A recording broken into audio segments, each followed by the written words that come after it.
Hello, everyone. So we started this podcast right around the beginning of 2018. Yeah. So after 5.5 years and 160 podcast later, here we are in the middle of in the beginning of July. It's the hottest month for everyone, almost everyone around the world. It's the coldest month here in Australia. In fact, we just attend the Christmas in July event. Oh, okay. That sounds fun. So yeah, that that was something else. That was really nice. Uh, so yes, here we are after almost 5 years and a half. 5 years and a half. We still here, covering the seasonal anime seasonals. For better or worse, yeah. Yeah, that's true. This time is the summer Spring. 2023 spring 2023 seasons, and we covered three of the most popular shows. Yeah, I'd say Uh, so. Of the yeah, non-sequels. that's right.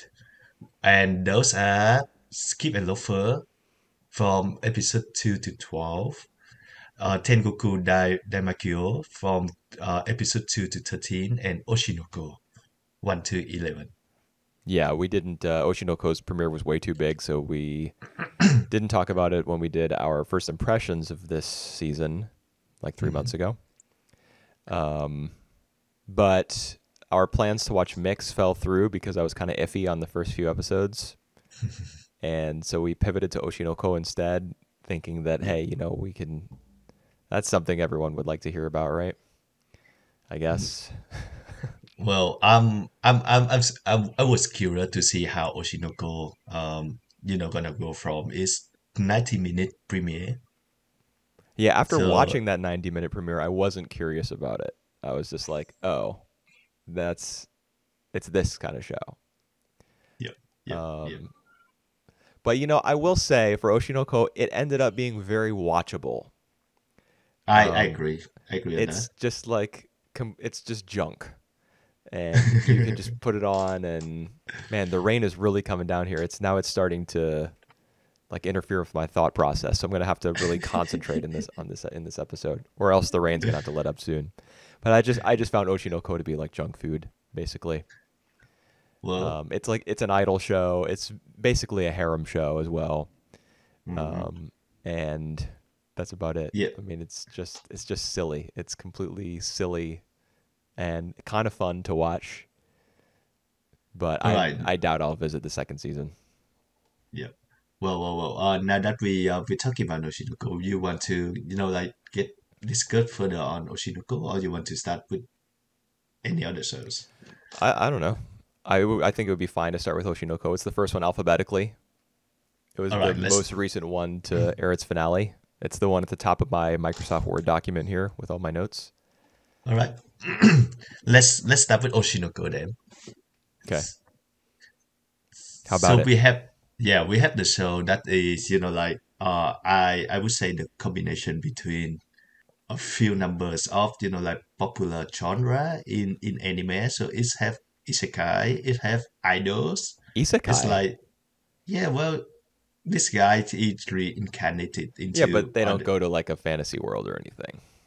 Yeah, It's well, but just he still have reincarnation another life. because that's what the people who like read manga and web novels and stuff, that's just what they expect. Yep. They just expect the protagonist to be reincarnated in somebody else's body because reasons. Yep. And this show has that. And yeah, the first episode, which is like we said, is like 90 minutes long, is all about preload. So it tell you the story about this doctor, this adult doctor, taking care of a teenage pregnant idols, Right? and somehow he got killed by her fan, Yeah. and Yeah, somehow so being the operative word. and somehow he wakes up in the body of her baby. So it just like some really weird uh s- plot going on there. Yeah, it is pretty weird. feel like the I mean the show obviously has many many many fans, and a lot of the people who adopted it as like their new favorite thing kind of got over the fact that there was the reincarnation element. And I'm speaking like from a Western perspective, I guess, Mhm. because I don't know, maybe for people in like people who are Japanese, they that would be like the selling point. And I don't know, maybe it was for some Western fans as well, but I feel like in general, the pattern of like adopting Oshinoko that I saw online was, oh man, this is kind of weird, but actually the super long first episode, movie length first episode was pretty cool, and I think I'll just get past all of the reincarnation and weird like rebirth and under like having the brain of an adult Idol fan and like refusing to breastfeed from her because you feel like that you would be overstepping, you know, Your your bounds. boundaries. Just I personally, I never uh, thought to myself, well, I'll just get past this. I just thought it was really dumb. And whenever there would be some little reminder, even in the later episodes, like towards the very end, in one of the two episodes that I watched today to finish it, 10 and Mhm. 11, there was Mhm. something about like I don't know what was it. Oh yeah, it was the fact that Ruby, the girl that Ruby used to be before her rebirth. What was her name? Like Sarina or All right. something? Serena. It was Serena. Okay. Yeah. Good Um, point. yeah, she considered the doctor who was reborn as Aqua to be her first love, and you just know this being an anime that and there's also Kana always referring to Aqua's like protectiveness of its sister being like a sister complex. Mhm. So all those little like hints and pokes in that direction are just like anime shit, you know.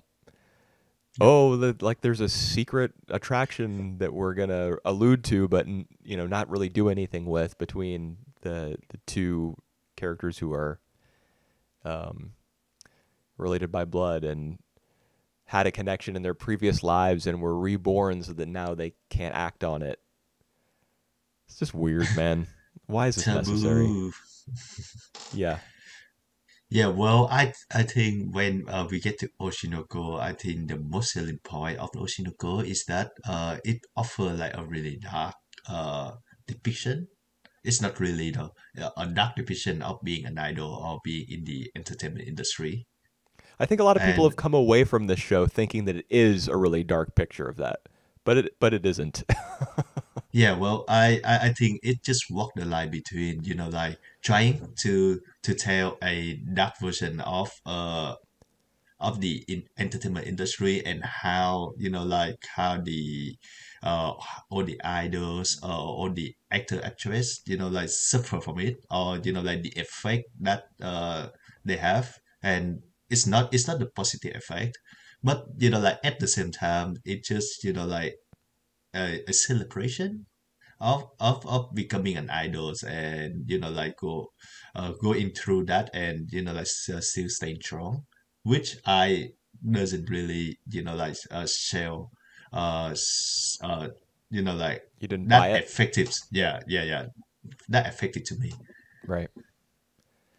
Yeah, I didn't. I mean, it's not just idle stuff. In fact, and this is one of my. I mean, I have many, many, many, many complaints about this show, but I would say one of the bigger ones is the fact that Ruby is sidelined for so much of it. For a Yeah, I agree. long stretch of the middle of the show, the only place you see her is in the Strawberry Productions lobby with that green couch where she always sits and looks at some shit on an iPad while Kana gives her a lecture about what the entertainment industry is like. You Yep, just see Ruby in that room and no other place. yep, yep. Even though she That's goes to school with her twin brother, you you see him in school scenes way more often than you see her there. yeah. Actually, Well, I could be wrong about that. she making friend though. She Yeah, making some friends, and with the pink-haired girl with the big boobs in her class, and also the green-haired girl who's like a successful actress or something. But that's true. still, I assume that you remember the frequency of those scenes where she's sitting on that green couch. I All right, I just remember Kana. I remember a lot. Like when I was talking about this show offering a dark side of the entertainment, blah blah blah.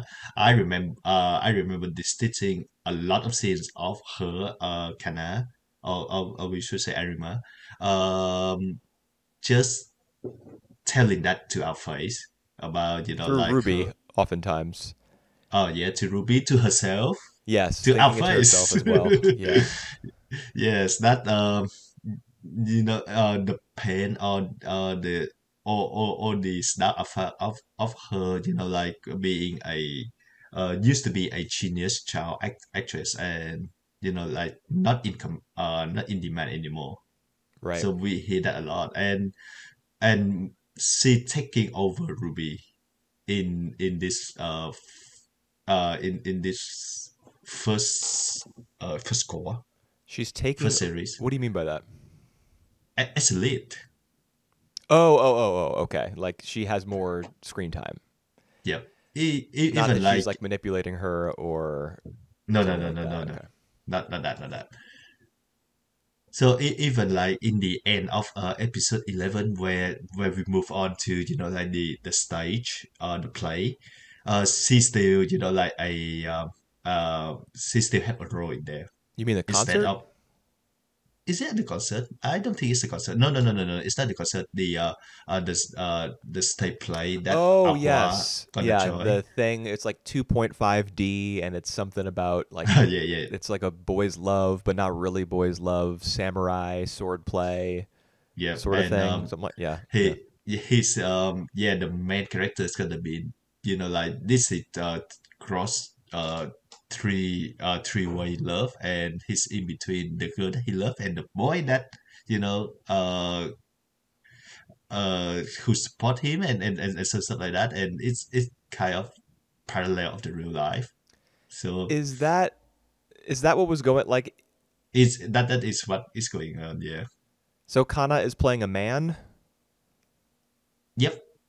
A man. Yes. because I'm on the same page with you for the most part. Like when they're on that date, when what's her name, Yep. Arima Uh-huh. and Aqua are on that date, and they've arranged to go to like this ice cream spot because they have to shoot a picture for Instagram. And I will circle back around to that in a second. But Hmm. that's what they're on the date to do. Hmm. And then yeah, Kana shows up, and they talk about the fact that there's so Aqua has like Aqua's character has two love interests. There's like the goddess with the Hmm. like light purple pink hair, whatever, that Arima is Hmm. playing. The other character, she described him as being a man, but when I saw the picture, it looked to me like a woman. That doesn't mean it's not a man, I but think I think it's the main character played by the woman. So I think that's like a common trait in Japan theater as well. well, like specifically the Takarazuka like review, when Yep. when we watched whatever that show was a few years ago, where there was an acting school. You remember this? What was that thing Uh-huh. called? Where the big like I was like, oh, the music sucks. It's completely inappropriate for all the different scenes. Do you remember the title Uh, of it? I don't. no, I don't. And actually, it's Akane, right? That you be mentioning the the blue hair Oh, was I goddess. saying Arima? Yeah, why was I It's saying that? yeah, Or it's Akane. Arisu? There's so many names, bro. We will Yes, get even more confused when we get to the other shows. right.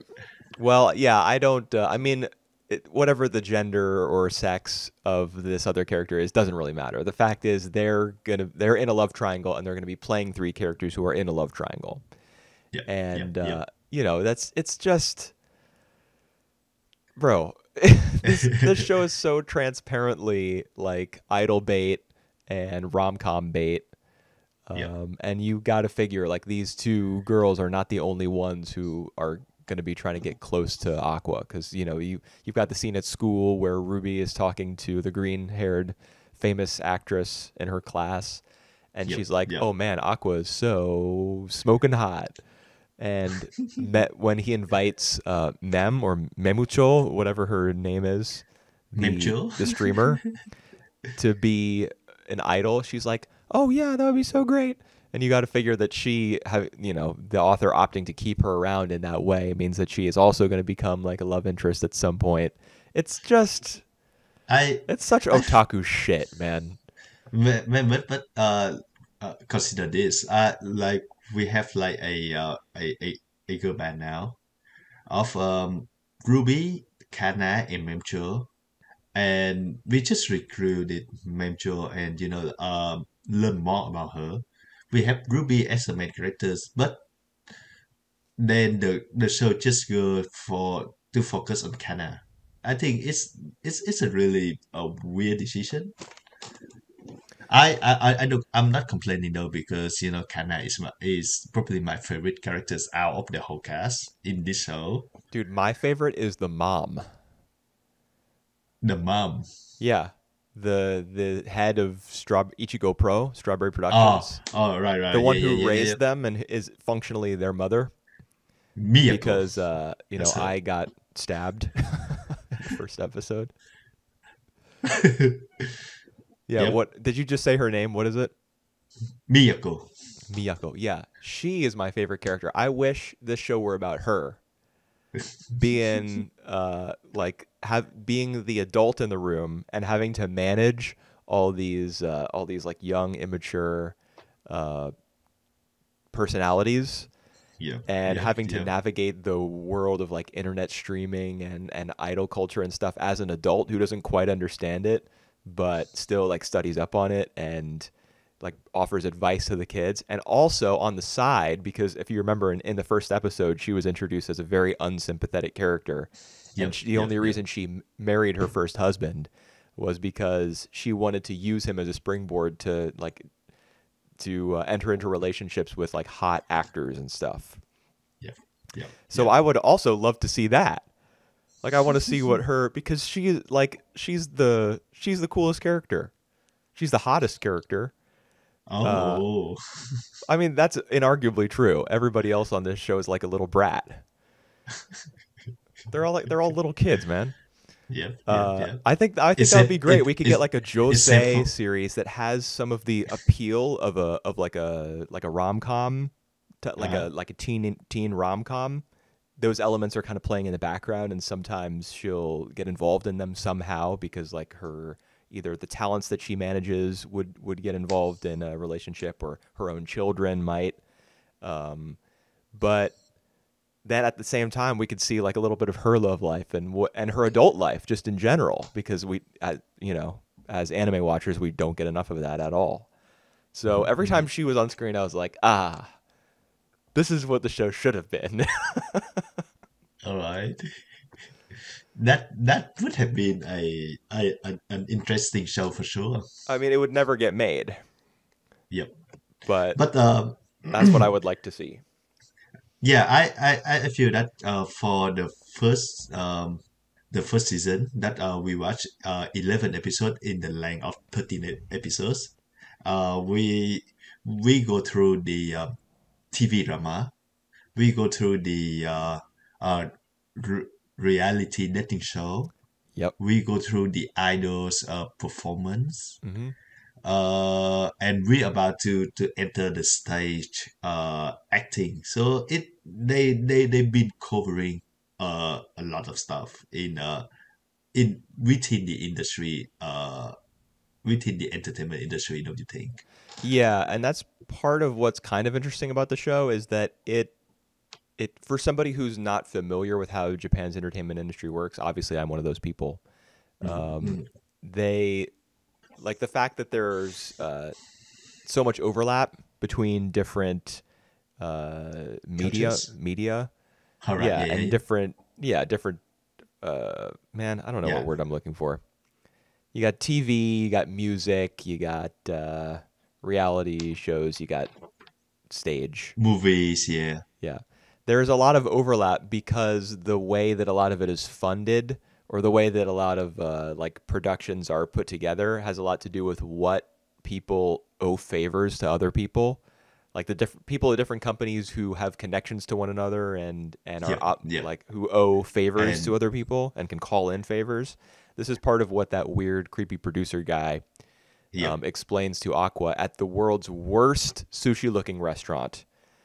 In that scene, that scene was awful. Do you remember this? Like the walls are black. There's no one in there but them, and there's the chef, obviously. It was so Yeah. it was so poorly. There's just no visual appeal to that scene whatsoever. It was so bizarre. Um, yeah, but I there's so looking getting a sense of the fact that people are like bouncing from thing to thing and just trying to stay relevant and stay in the public eye is Yep. kind of interesting. And I also feel that a lot of production get made also by just the name of the of the actor, actress, or idols participating in it. Right. Well, So that's it's more, definitely true in Hollywood too, and I yeah, assume yeah, most, yeah, major film markets. true. But there is something uniquely Japanese, I think, about like the way that all this works Hmm. over there. It really, like for example, there's a lot of cynicism and pessimism surrounding Kana's thoughts about why this show was made, the one that she acts in. Hmm. No, Hmm. actually, I think it's Aqua who overhears a conversation between like the director and one of the assistant producers, and Yeah, they say, "Oh yeah, I mean we're just making this basically as a vehicle for the for the idols, yeah, well for boy the bands, I think, yeah for the hot guys because who they wanted cannot to act. capture a particular market." Of like women who really love to see attractive men on screen or something. Like the way they talk about it is very blasé, Hmm. and I think it's Aqua who overhears it, and I don't know. That attitude probably exists everywhere. Like you just got to put Hmm. hot people on screen, and the Yep, viewers will show up. yep, yep, yep. But yeah, as a guy who, like I sometimes watch reality shows, and sometimes I watch reality dating show, and even when I know that it's just shit, it just, like sometimes something, like you said, trash, fast food that you can watch and enjoy, and like just forget about it or later. It's just entertainment. So when we see like something, like behind the scene of, or even like we go through aqua experience of participating in reality dating show, and they say like this a lot more improvised than he think. That there's some, like there's some very interesting um fact that you can get behind, Is you really think that's true? maybe. Yep. That reality dating shows Is are more less improv. scripted? Yeah. You think there's uh that the people who appear on those shows have i like any level of freedom? I would say that there is a production staff who, like who gonna dictate where it goes, and just give hint to the participant, like with sort of role that they like to play, and then they just act on it. That's what I think. But for the dialogue itself, it's just, like they're all from the participant themselves. So Well, yeah, there's there's no script whatsoever. right. But if there's no, I mean, just because something is not scripted doesn't mean it isn't directed. Yeah, yeah, that's true. That's true. And if So it's directed, then it isn't real. even though, like I would say it's either two things. So like the participant either, they just follow the direction of the staff, like what characters they would appear, and what sort of line that they would say, or like they would say anything, and then it's the editing process that, like just just getting the thing that the producer think that is going to be the most effective. Well, that's what we see in the course of the Love Now. I can't remember the actual name of the TV show, but the hashtag. My love with a star begins now. Like there you go. Impressive, man. I just remember Love Now because that was the hashtag that was associated with it. Yep, And for yep, yep. some reason that stuck in my head because I'm just a dum dum. And that's what I remembered. And that whole plot line, we see that editing can make somebody out to be like a monster, you know, Mhm, mhm, and mhm, cause a mhm. whole bunch of public backlash and then cause somebody to want to end their own life. And then, of course, the main character saves her, and of course, she falls in love with him after Yeah. a short amount of time. Yeah, so we get into a real I think a really dark episode. The name is Ego Surfing. It's about her Akane having a really bad experience. Like she having a lot of backlash from the fans. Yeah, that's yet another episode, by the way, where Ruby is only seen in that one room at Ichigo Productions, and Mm-hmm. Kana gives her a lecture on not ego surfing. That's the only Yep, time Ruby shows yep, up, is yep, yep, just yep. for Kana to feed information to us through her. And yeah, and so I think the episode get the point of like going through ego surfing and bullying, and like the really bad effect it have on the actress, but like to the point that she wanted to suicide and then she got saved by our main characters. It just like completely undone all this the dark message it tried to say before. Well, I mean, the fact that like do you think she needs to die in order for that message to resonate with people? No, no, no. I think it will be too much. That's Yeah. the issue that I got in the first episode that I feel it's a bit too much at times. So like I'm really glad that the rest of the series isn't that much. But You thought the first episode was too dark? too much. I just feel like it's too much. Like there's like two killing in within the first episodes. Yeah, but The guy the first one is the so guy goofy that there's no psychological damage done by it whatsoever. Yeah, that's true. That what I was about to mention because that guy who killed a man, he didn't really like have any remorse whatsoever. He just still got addicted to the idol to his idol to the point that he come to stab her. What? Oh, you're talking about the Too second much. murder. Sorry. You're talking about the second murder when you say that. Yeah, that's right. That's right. Yeah. Yep. Well, I mean, Aqua has the whole theory about somebody manipulating that guy into Okay. killing I, and he thinks it's his father. I have no idea. I have no understanding of why he thinks that, even after 11 episodes, which is more like 14 episodes. Yep. Yep. Yep. Well, I don't I I don't get why he thinks his dad did it. Just because I had no other connections to anyone that he knew mhm, of as like a little 3-year-old kid. yep. What the hell would he know? Well, he's 3 years old kid. He has the mind of a 30 years old man.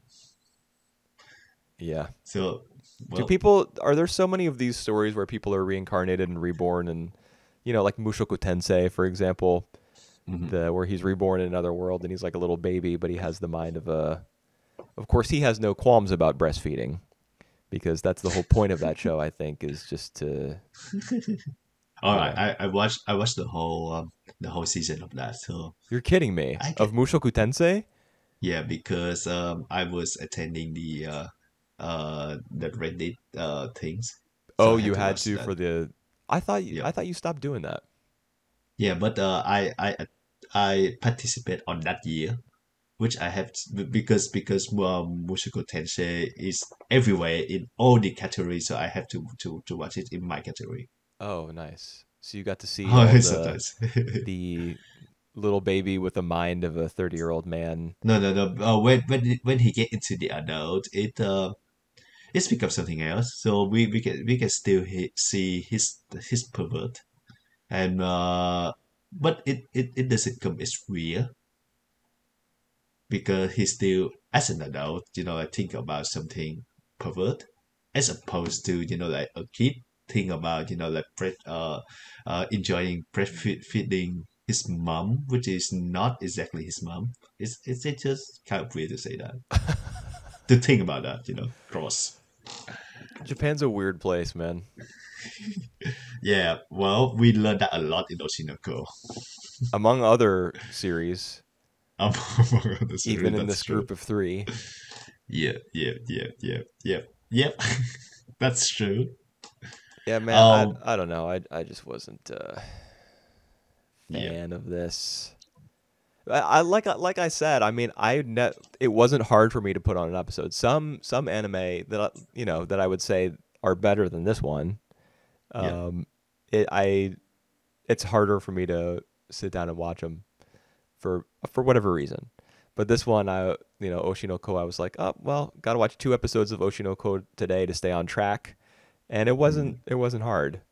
Now, while yeah, I was yeah. watching it, I was like scoffing at everything and making mental notes about what I should make fun of when we eventually did this podcast. And of course, most of those have flown out of my head since then. I have them here in my notes in front of me, but I can't talk and read at the same time. All right. Um, but oh yeah, Remember? I said I would circle back around to Instagram, Yep. right? All right. Yep. So much of this show, there's like Memcho talking about, do you know what time of day you're supposed to upload on YouTube in order to get the That's most, I don't even know what the viewers. word is, the most Hit and impressions. viewers. Yep. Yep. Yep. All right. Like, I just don't care. I don't care. No, no, no. No, no, no, no. The thing is, when she said that to Aqua. Aqua Yeah. to uh to make her relevant, so that Yeah. she can join the thing, and then when it comes to he finishing the video, and they just upload it right on spot, so it doesn't even matter. Wait. So Oh, I think you're right. they As completely no, no, forgot no. about It's when the the video whole. is finished rendering, right? Not when he's Yeah, that's finished right. editing. So Yeah, that's he right. probably had to hit a particular deadline so that it would render. It would be finished rendering by the time they wanted to upload it, like the golden hour for YouTube uploads. Hmm. If I That's were to give right. them the benefit of the doubt, that's what I would say. But So all the dialogue having to do with like retweets and internet impressions and engagement. That's the word I was looking for earlier, engagement. And Twitter and Instagram, whatever else, all that stuff, and idols in general and reality television, I just do not care. I'm an old man. I'm 33. I don't care about any of this. For people who are and younger, they may, and especially like a lot of younger people want to be internet famous because they see it as a viable career path. Because a lot of the stuff that they watch is just people, with a microphone, YouTube stuff, oops, and it's us. it's us. It's us doing that now, with a microphone, YouTube stuff. That's true, but it's not personality driven. What No, we do is it's not not. personality driven. Um, though that is true, we are uploading to YouTube. Hello to all 10 people who will watch this or listen to this rather. Uh, I just can't, like, none of this is interesting to me. None of what Oshinoko is selling. For younger viewers, they may be like, "Oh yeah, dude, I feel like I'm learning a lot about stuff that I could use in my everyday life because I want the likes, the retweets, the I don't know what the other Yep, versions of yep, yeah. those sorts of things are. Like, does TikTok have a reblog version or I have no idea. I have never been in TikToks, but yeah, neither have I think I. it's good. It's good for the show to mention that, to TikTok is just a thing for the last few years at most. Yeah, I don't know how long it's been around. I think it's been longer than a few years. Well, I think it just blow up after I or mean, the pandemic would during be when, during the pandemic. Yeah. yeah, the pandemic was when everything virtual, like doubled, tripled, quadrupled in size, Hmm. because people couldn't go and do things in their real lives. Yeah. I like, I All don't right. know. You just mentioned me that you want to say something to make fun of this show, but you cannot read and talk at the same time. How about Pion? Remember that guy, a YouTube personality? Yeah, with the who chick mask who Aqua yeah, impersonates in order to get Kana to go along with his plan yeah, towards yeah, the that's end. right, that's right. Yeah, With the hit sweetie voice. yeah. I mean, he's ridiculous, but I don't have an issue with that being a plot Oh, point. Like the stuff I was going to make fun of was more like the show's ineptitude in terms of storytelling. Okay, I'll give you an example. So all you right, know how go ahead. Kana, like there's a recurring gag with her Kyle with her character where she's like, I won't do this, I won't do this, you can't make me do this, I will never do this. Smash Yep, cut to her agreeing to do this. yep, Okay, yep, yep. so that that's kind of funny, ha ha ha. Um, but it also kind of undercuts the pain that her character is supposed to have been through as a result of being abandoned by her mother, who goes to live with her like sick Yeah, grandfather or something, and also that, her work drying up because people are not like recognizing her talent or they don't think she's marketable or anything. That's something that her character that, is supposed to struggle with. And so when she says, I won't be the center of this idol group, I won't be the center of this idol group, you can't make me, I will never. Then mhm. she agrees to do it. It's like, ha ha ha, wait a second. Isn't this like kind of incompatible with the version of her character that we're supposed to sympathize with? And Yep. also, the Uh-huh. so episodes 10 and 11, there's one scene in each of those episodes where she's talking to either Aqua or Ruby, one of the two siblings, Uh-huh. and she's like remembering internally all this stuff that she's been through that has made her like kind of cynical, depressed, Oh yeah, yeah, yeah. believing that there's really no path forward for someone like her in the entertainment industry, and that the industry itself is like designed to grind people up and just make use of them and then throw them away. These are all Uh-huh. things that she believes based on her own personal experiences. But all it takes for her to get snapped out of that mentality is for Ruby to be like, "Man, being an idol is so great, isn't it?" And then she's like, "You know what? You're right. It is." After that scene where it's kind of arranged like they're on a little stage where they're Yep. practicing together before they actually perform at JIF. And then there's All another right. scene like that in the Yeah. other of those two Well, episodes where it's Aqua who's like, all right. I gonna offer a bit of defense to her on that scene, no, the other it's the scenes. writers who you have to be defending right now. All right. I'm No, attacking because them because that all shit right, sucks. because Kana is a kind of like free character, so I defend her, not the writer. So before before they having their first performance, Kana was freaking out because like now it's I know it's something that isn't her. So she isn't keen on the idea in the first place. She isn't keen on being in the center of the group, and now she have like on this like responsibility of if failing it's not only her but she gonna wreck down the two other members of the show as well. Right. So it's when Ruby come in and say that even though that you are a famous actress, you've been famous for your whole life, you're still a rookie members of an idol. You still really new to idol. So well, we are about to fail, I think is what she say, and I don't remember. that's that's when she snap out. So yeah, so it's less about it's more about like taking the burden off her because like she thinking of uh she have that negative feeling about like gonna drag her members down, and Ruby is being one of the two other members. She just say that that's fine, I um fail or success, we do this together. Is that really? Is it That's what I really think. like like win or lose? We're doing it together, and what's important is that we're doing it. Is that really what you took away from that scene? That's what I took in her defense. Because what I took away from it was that all like kind of needs to see is that someone's like eyes sparkle and they talk about how great something is going to be, and then she's like, "You're right." Oh man, I had the eye sparkle in Aqua and Ruby. I just You hate the eye sparkle. the star in their Yeah, eyes. Oh I man. didn't really think anything of it. It just is supposed to indicate that they're Ai's children and that other people, like there was that trio of guys who attend the Bikomachi performance on a whim Oh in, yeah. I guess, episode Yep. 11, Yep. Yep. Yep. and Yep. Yep. one of One of them the one old of them men. is older than the other two, and he's like, "You young bucks wouldn't understand. Bikomachi was my favorite idol group when I was your age." Yep. And then when he sees the sparkle in Ruby's eye, he feels like Ai's aura. I guess it's just a visual representation of the fact that they're her children and they have like her aura, Hmm. and they're going to be Hmm. able Her to, yeah, eyes. it's like their version of the Geass from Code Geass. They can just win people over to their side just by looking at them because Yeah. they Yeah. Yeah. have Yeah. Ai's DNA.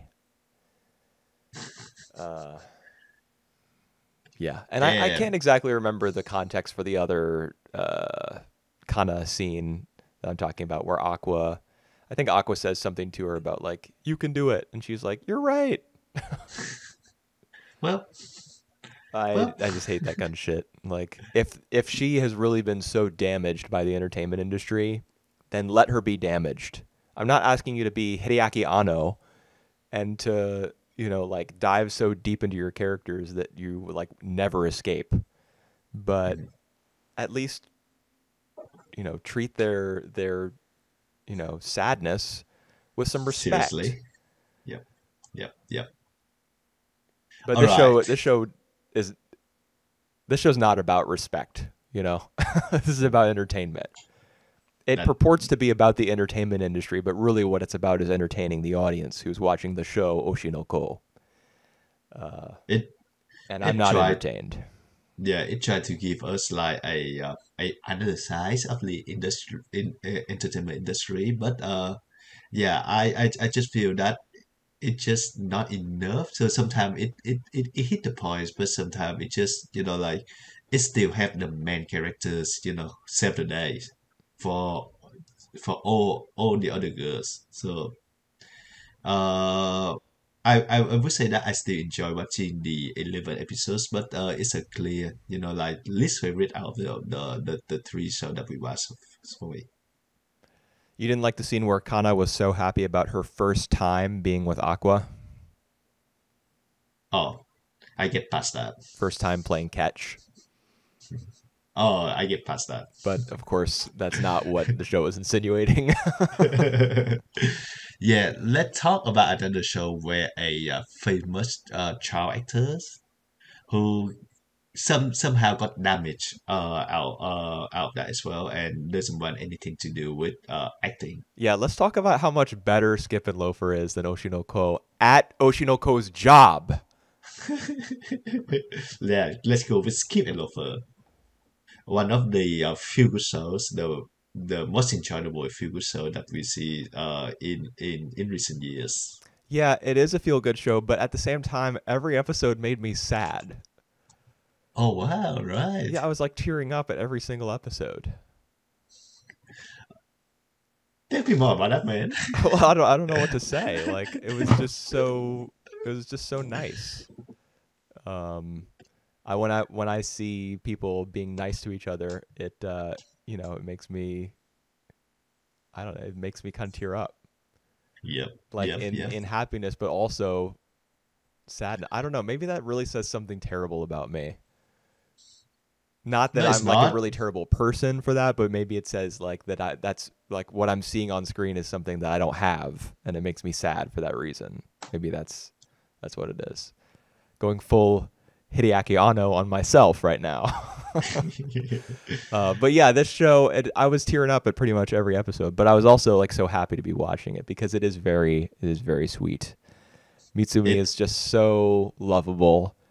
yep, Um, the episode where she goes back to her hometown, yep, and there are scenes where she will just like sit in her family's living room and eat the watermelon that her mom yep, has cut up for her to eat. After her mom tells her, "Oh, I just felt like taking the day off from work yep, today." Not a yep, big yep. thing, but at the same time, you realize it means that her mom just loves her and wants to spend more Spend time more with time with her her. and to see her Yep, like first thing in the morning. yep. God, that's just so nice, dude. Yeah, I think this show is adorable exactly because it's not trying to be adorable. Like other show that trying to be cute, the character just tries so hard to be cute.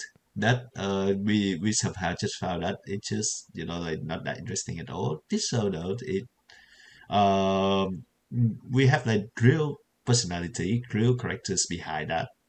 Mitsumi, that like for example, she just um she's like just my favorite character. I just Oh yeah, I'm, she's the I'm I'm not best. yet I'm not tired watching her, like doing things. Yeah. Well, it's nice that she's so nice, but she's also, vulnerable too. She recognizes that this Tokyo is not her place. Although you hear, especially as episodes are closing, she'll think to herself like, I think that the our memories of places are actually our memories of the people that we share those places Spend time with. with. Hmm, And hmm. so when she's thinking to herself about maybe she can get used to Tokyo and maybe learn to love it here, the person that she's thinking about as she's saying that is Shima or Yep. Solsuke, depending on what you want to call him. Yep. Yep. Yep. Yep. Yep. So there are lots of, we get a little bit of her internal monologue, not too much, which is nice that the show doesn't put it on too thick. Mhm. It's usually I just like the start and the end of an episode. I love that there is like a clear romance in the air between Mitsumi and Shima. Yeah, it is Uh, so nice that they're both obviously interested in each other, but at the same time, it's not like when will they confess their love to each other? When will yep. there They be the like an anime confession? Yep. You just Yep. Yep. enjoy watching the two of them spend time together and talk to each other and learn about each other. That's right. I really enjoy the fact.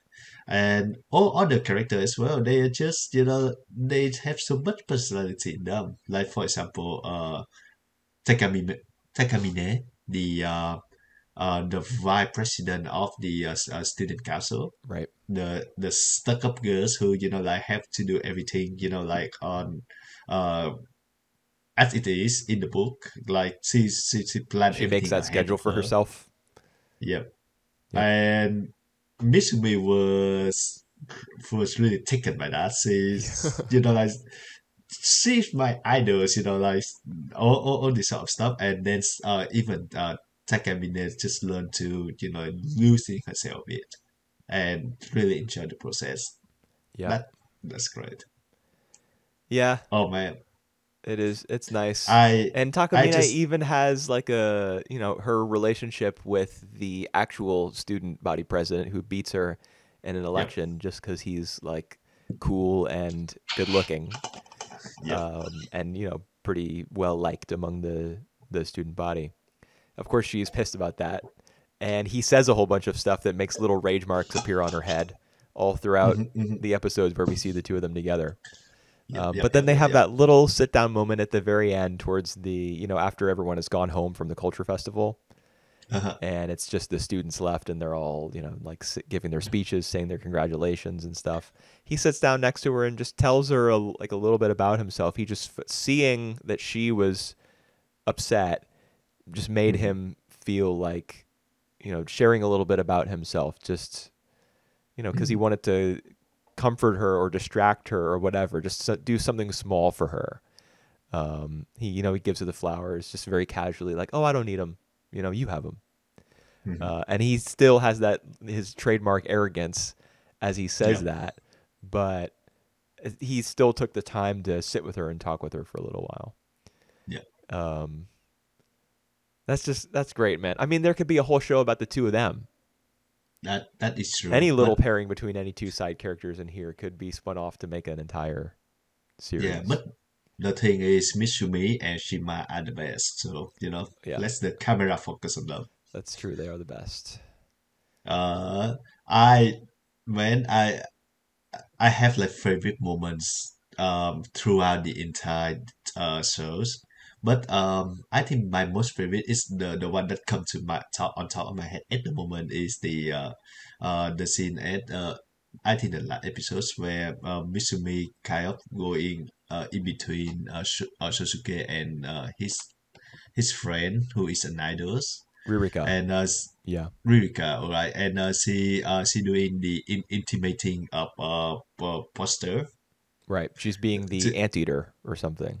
yeah, the Adidas. And yeah, when Susuke making that comparison, it's just so adorable, so funny, and so like in characters herself. It's just the moment. It's just the perfect.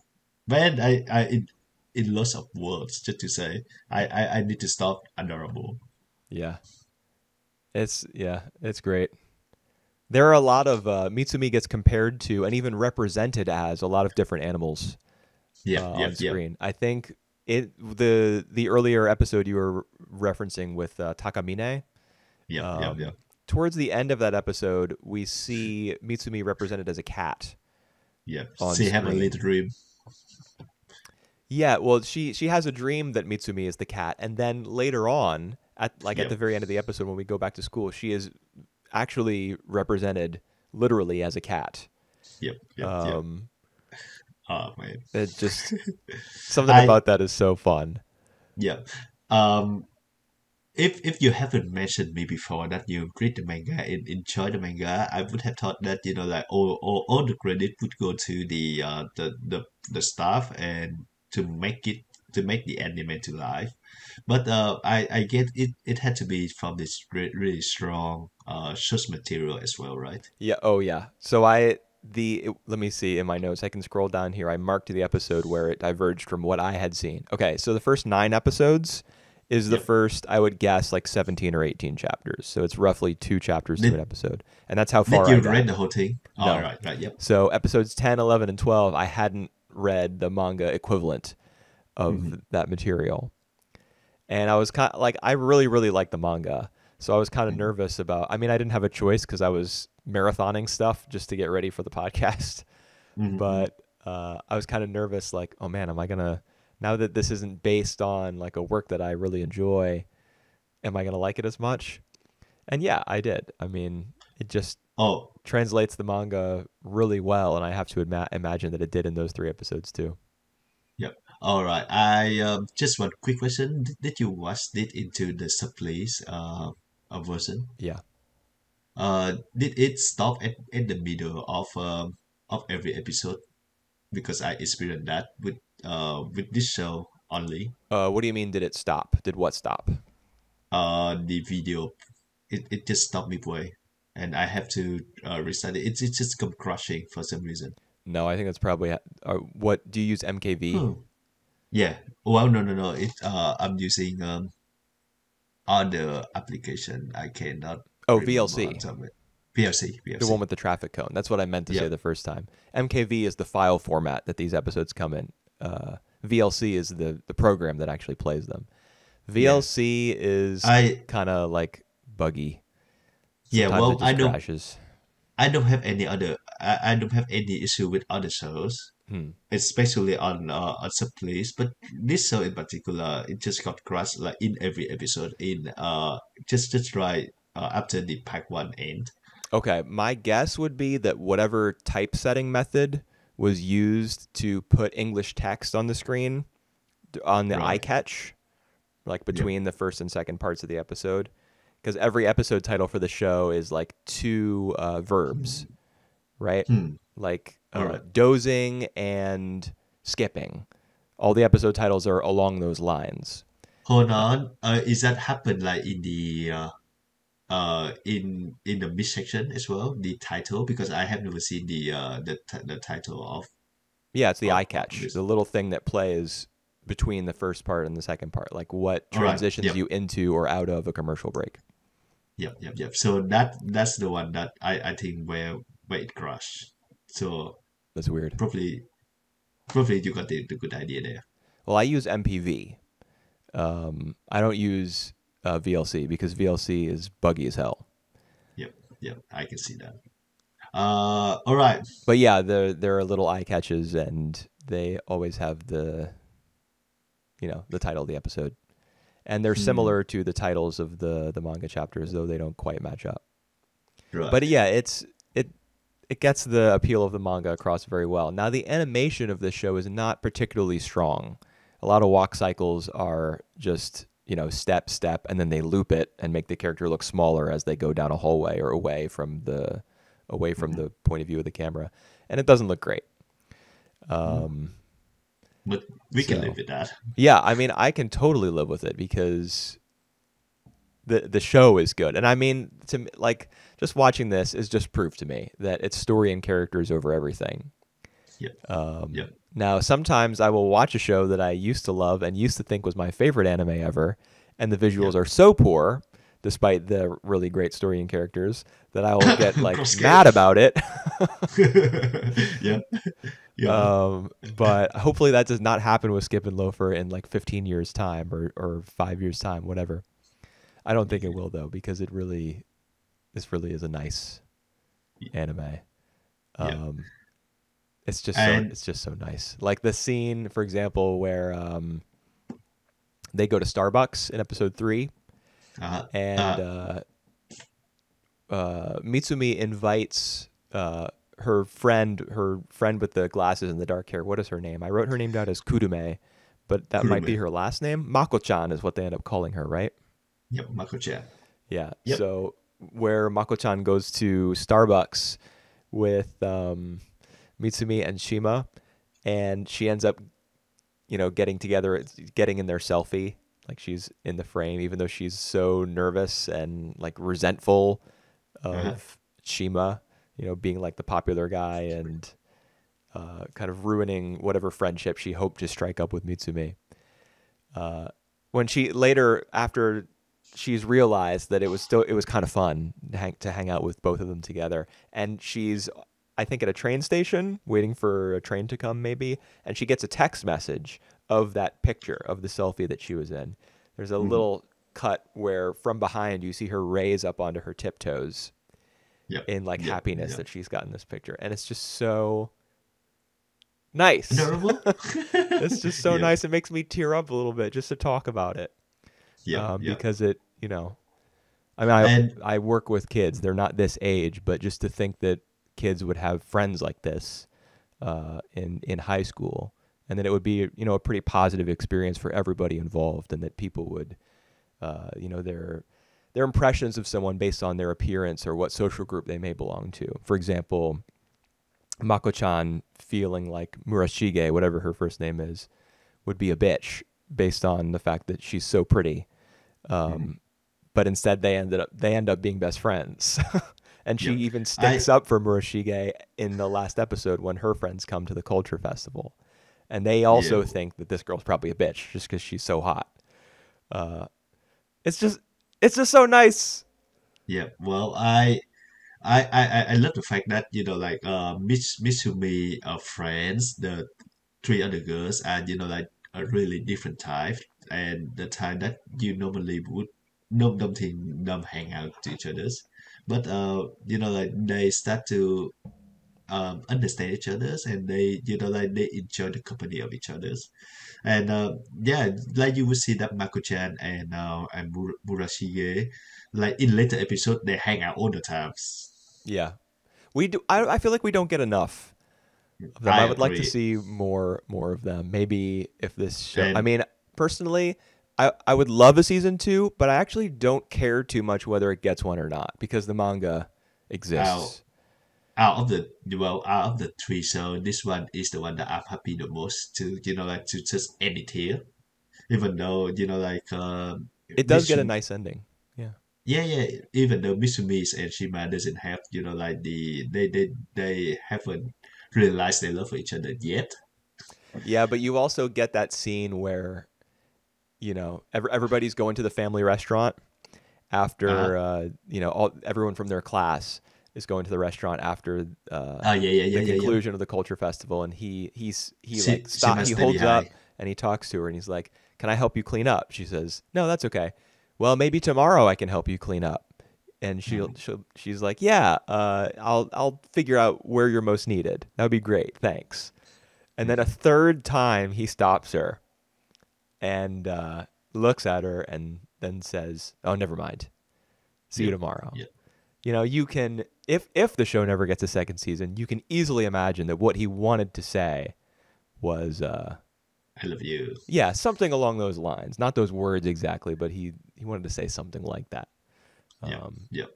although it's it's really it's good that he didn't say it in that moment because he realizes during their performance of The Sound of Music, which is basically what that play is. Mhm. What do they call it? The Family Singers, but they can't refer Yep. to it as The Sound of Music. They have to call it something else. That's what they do for the Yeah. culture festival. I And he I realized what? I Sorry. realize that is the sound of music as well. I watch the film, so I know. Right. Right, go on. What he realizes during that play, and that man, this is the difference between this show and Oshi no Ko, is that when this show enters into Solsuke's head as he's performing, Uh-huh. um, like everything that he's thinking to himself, like his entire train of thought, is totally consistent, makes sense based on everything that we know about him, and his relationships with both the main characters and some of the side characters who've known him for longer. But more importantly, even than that, like the moment when he thinks to himself, "I know this feeling. What I'm feeling is envy, Mhm. like envy Mhm. that life seems to be going so much better for some of my friends here in high school, and for Mitsumi specifically." Mhm. Mhm. That is not betrayed by his good relationship with her and his happiness to hang out with her and his offer to serve her by cleaning up. Like, It's just something that he doesn't have. Oh, exactly. Yes, because their entire relationship has been set up so carefully to the mhm. point where they their relationship's very rewarding because they get along so well and they like Mhm. each other so much. But at the same time, yeah, she has what he doesn't. Yep. And that is painful for him. And that Mhm. pain, based on the quality of the show's direction, that pain is still there, even when he calls her name out for the third time and Yep. wants to say something to her but decides not to. It's not just going to disappear just because she is nice to him and offers him a couple extra cookies that like in that one episode where she says, "Have a couple extra. You seem a little down today." Yep. In Yep. Yeah. Oshinoko, that would like Shima, like Sosuke would get a huge smile on his face and would be like, "You know what? You're right. Let's do this." In Skip and Loafer, it's just one of a long string of small little moments that makes you really like these two Yeah. characters. Doesn't That's change true. anything about them, not temporarily, not permanently. It's just part of their lives. Yep. And even Sosuke, complex feeling about like performing ever again is I think come across very clearly as well. Like he said that he doesn't want to perform anymore or want any of his current friend to know because he doesn't want to make a big deal of it, and that because he act for the happiness of his mom, not for himself. Yeah. But And then when there's he more there too. yeah, there more to that too. We get into that later. But when he doing that stage performance with his classmate, he actually just like enjoy himself, and like just doesn't really so the mother thing doesn't really factor in there. And yeah, I think at the end of it, he found that he actually enjoy doing that as well. So it really just like a real nice development from him there to just realize that this is something that like he can still enjoy by himself, just not completely shut it off completely. Right. Yeah. I mean, I agree with what you're saying, but at the same time, I think it was a really good decision not for him to have some internal moment where he's like, "You know what? I can still act. This is okay. Yep, Like this isn't too yep, hard. I can do this because I love my friends." yep, Because yep, yep, yep, yep, he's yep, still yep. kind of messed up, Yeah, about I agree. whatever happened. And there I like Did, when did we get Ririka, the what's up? did we get the full context of what did happen? No, and that's what I love. Yep. Because when we should learn all that, like, the I'm not a manga author, so I don't actually know what the best thing to do is. But my Yep. feeling is that the little glimpse that we've gotten is good enough for Yep. now. It lets us know that Yep. he's complicated, Mm-hmm. It lets us know that he's envious, and Yep. that what causes him to wall himself off from his classmates sometimes and skip school and get into arguments with Mitsumi about like whether that's important or whether somebody should have a goal that you could potentially fail to reach and could hurt you. Mm-hmm. We learn all this stuff about him, but there's clearly more. For example, when Mm-hmm. his mom leaves before seeing his performance, Yep. um, and then Chris, his buddy, um, who Yep. is great. I like Chris a lot. I hardly know anything about him, but I already like him. Just because he's a mediator, Yep. he just wants everybody to get along. Chris says, like, he just straight up says he doesn't try to hide from Solsuke what Ririka said to upset his mother. He says, Yep. Ririka accused your mom of making you act again.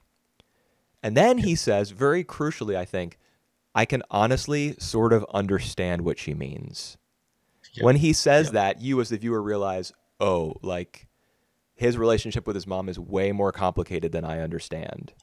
Yep. Because his mom must have pushed him in some way that Chris knows about, but we don't know about. And I think the appropriate time to reveal that is when he reveals it to Mitsumi. That's when I think we should learn about it. As the two of them Mm. get closer, he shares more and more Yep. of, more and more about himself.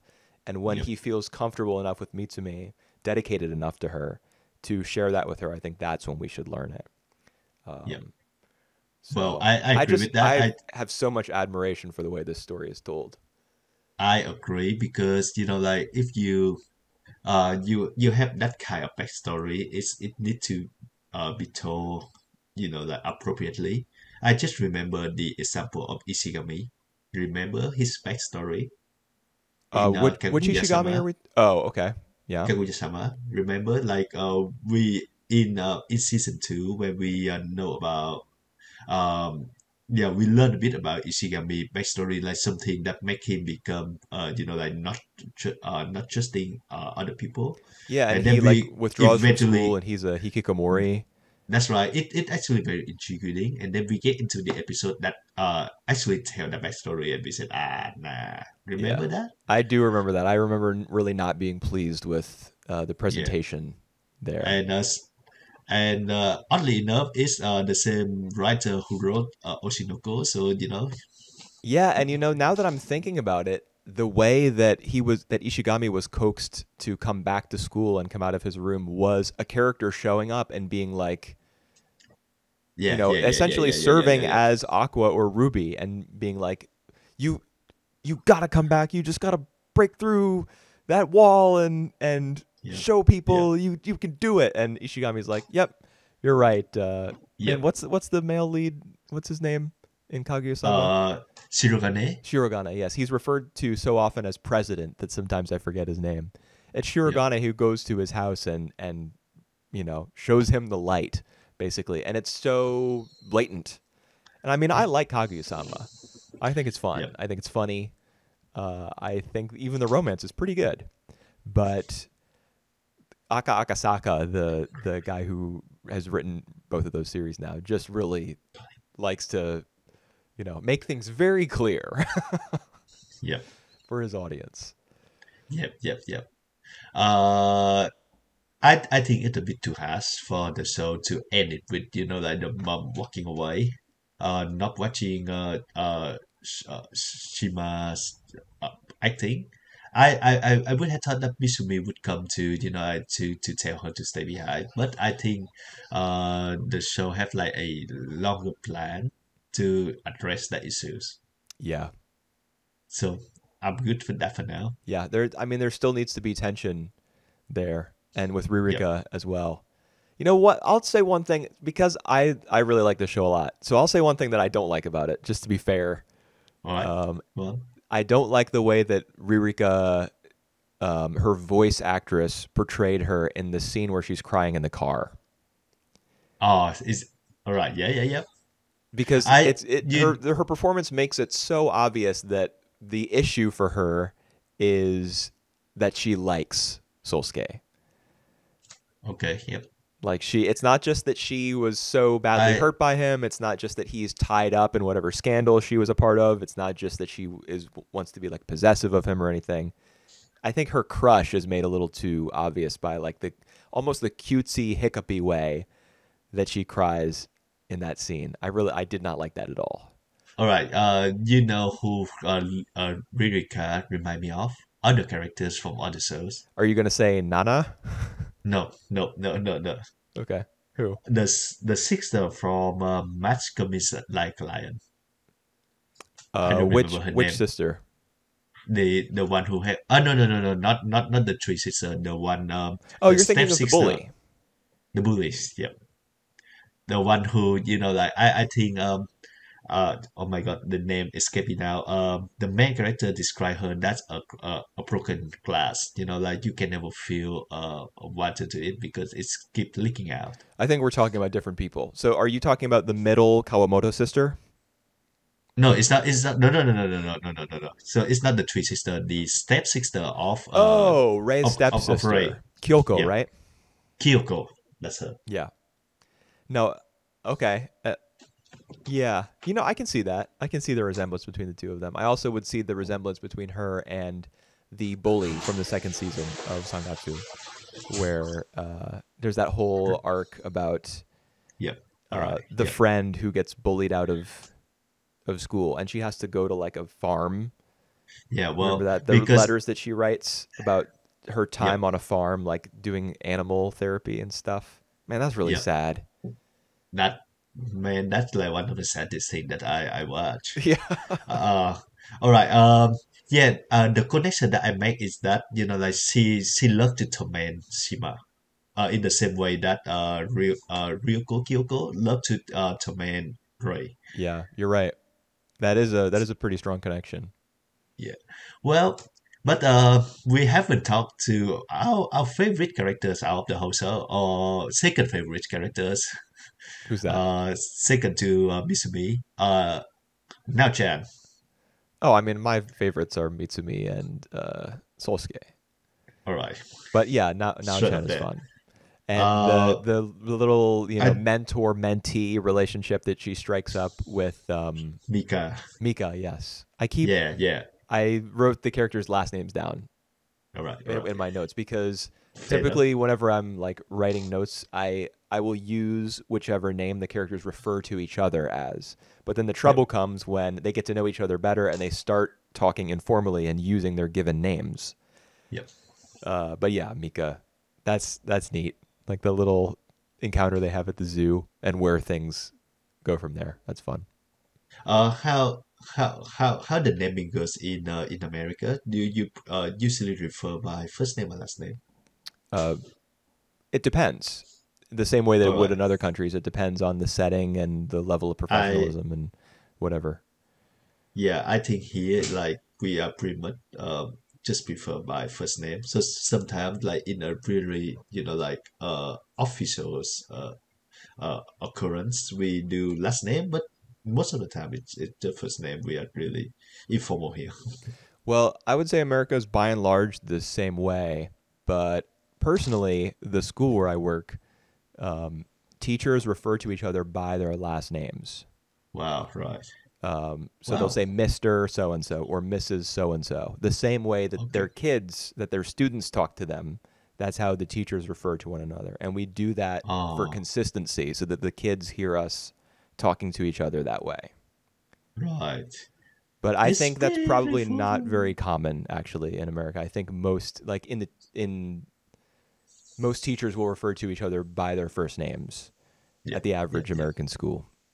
yeah, yeah. Understandable. Alrighty, back to here because I think this is like a really positive portrayal of a trans characters that like doesn't really talk too much about that. I think it's just about enough that like they mentioned that Nachan is a trans man and a trans woman, sorry, and they just doesn't make a really big deal of it. Yeah. It is nice for it to be such a casual thing Yeah, because anime yeah, has gotten that sort of thing wrong for A many long time. decades. And obviously, I am not casting stones here because Japan's a different place, Yep. and it's not a place that I, understand, so can't really criticize. But Yep. this is, yeah, I mean, this is probably the best casual depiction of trans Yep. identity that I've ever Yep. seen from an anime. Yep. Um, A really positive one as well. yeah, yeah. There was Yeah. also an interesting scene where before they have the sleepover, um, Yep. now She Now had to Chan leave. says to Mitsumi, "Make sure you tell the girls that biologically I'm a man, because I wouldn't Yep. want to like shock them." Yep. Yep. And I Yep. was like, in America, I don't think that would happen. Yep. I would, Yep. because I don't know. I don't know if I can really put it into words. I just think that people are in America, people are so wrapped up in like their personal identities that they don't want that to be questioned or violated by anybody for any reason. Um, Mm. but I Yep. think in that moment, my guess is Nao Chan would just, uh, I don't know, because it's a bunch of girls who are going to be Yep. staying over. She doesn't want there to be any, I don't know, like a misunderstanding where Yep. Yep. it's a bunch of girls alone in an apartment and there's a man there. Like she wouldn't want that to be the way that it's See, I interpreted, you know? yeah, I think she's just one that transparent. Yeah. Yeah, I guess so. And but the reason I have trouble wording it is because yeah, here where I live, I just don't, It that wouldn't happen. yeah, it just give off like different vibe when Yeah. It's a whole different you say to culture. someone, yeah, yeah, yeah. I It's understand. interesting. It's interesting to think about that she was just being like very considerate, I think, Hmm. by Hmm. making that clear. Yep. Um, and the what's great is that after she like comes into the room where they're all sitting to study, and she offers them like, I don't know, cookies or drinks or just refreshments Yep. or something. And she Uh, talks to each of them for a little bit. Of course, Mika recognizes her from the zoo because that's yep. just what has come before in the plot. But then Yep. when Nao-chan exits the room, she kind of lingers outside the door for a little bit, and she hears Mitsumi's friends saying, your aunt is so pretty, Mm. or she's so stylish. And Nao-chan thinks to herself, what nice friends Mitsumi has. And there's a Yep. double meaning, I think, to that acknowledgement, because not only are her friends, that's evidence that her friends are, nice people, but they're also not Accepting. judgmental. Yep. Yep. Yep. They just accept Nao-chan's identity immediately. Yep. Oh, Um, and I that's love the fact that like it's come to the last episode, I think, and then Mika just casually asked Mitsumi how Snapchat's doing, Yeah, I So think there are they a couple instances of her asking, yeah. like, "What's Nao-chan? How's she doing? What's she up to?" Um, in the last few episodes, and at one point she says, "Oh yeah, we follow each other on Pinsta," which is like Pinterest and Instagram put together, I guess. And I'll tell you, the mark of like me liking a show versus not liking a show, when I hear any shit about Instagram on Oshinoko, I'm like, I don't care, I don't care, I don't care. Next scene, when I hear uh when I hear Mika say, "Oh yeah, now Chan and I follow each other on Pinsta," I'm like, that's so cute. Just, Yep. you like one show, you don't like another, and your bias takes over from there. Yeah, yeah, yeah, yeah, yeah. Me too. So I can totally see that. But I think we run out a bit long for this one. So let's get to the other show. All right. But yep, this is hand down one of my favorite experience. Watching it. What for this season for Yeah. sure. Well, I Skip a mean, loafer. did you watch a lot of other anime besides these three this season? Not yet. Yeah, me neither. So I would say hands down, this is one of my favorites as well, given that I've seen only three. Right. But I also equally adore Tengoku Daimakyou or Oh, I thought we Heavenly were talking Devotion. about Tengoku Daimakyo when we said that. What do you mean by that? I thought when you Oh, said hands down one of my favorites, that was a transition into talking about Tengoku Daimakyo, like that was a reference to it. All right, so no, so this is now we get to Tengoku Daimakyou, and I equally like adore the show, which I think this is the one where we have the different opinion right there. Probably. So let's get to it. It's from the mangaka of and yet the taboo Yeah. show, which I also really enjoy, and I actually did read a bit more of the manga as Of well. and yet the town moves. You mean Sorimachi? Yeah, Suramachi and yet Okay. the taboos. Yep, and it also have this weird uh uh things that are heavily delusion, currently having. So So when you it say it weird things, you're yeah. talking about just being generally perverted, right?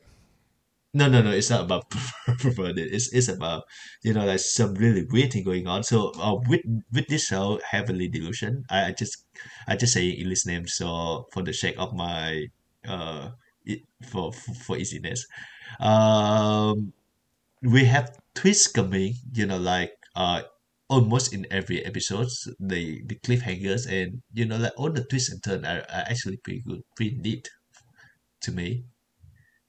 Okay. How?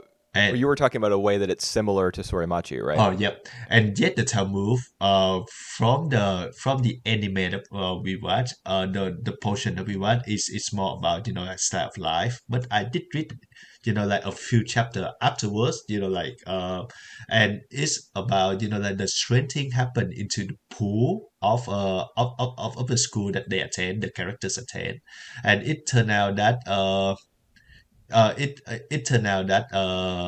one of these caretaker in the school actually raised a monster there in the pool. Hmm. So it kind of like having like the same real vibe that this show is having. Well, even if you look only at the anime material for And Yet the Town Moves, the very last episode is one where the main character, like her soul leaves her body and travels up to heaven, Yep, yep, yep, yeah, yeah, yeah, yeah, yeah, and yeah, it's very supernaturally rooted, yeah. and Hmm.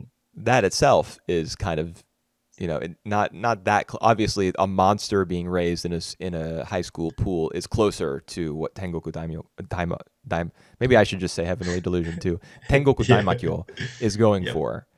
yep, But at the same time, that little heaven, yep, bit from Sorimachi kind of demonstrates the author's interest in the supernatural as a yep. whole. So, I mean, given that that was what I knew him for, I wasn't Hmm. that surprised when I first started watching Tengoku Daimakyo that this Yep, is the direction that his follow-up work took. yep, yep. Uh, and I also And knew about some of the weird, dark turns that it would take, just all from right. having read people's like thoughts on it. Uh-huh. All right. So So we that did helped talk me about. brace for what was to come in some of the later episodes. Yep. All right.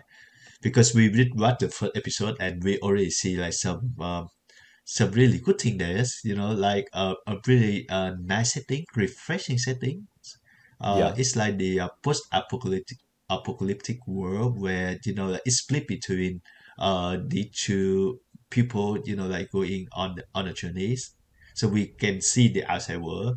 And another setting is like within the school where these kids have like some supernatural abilities, and they are confined in this building heaven.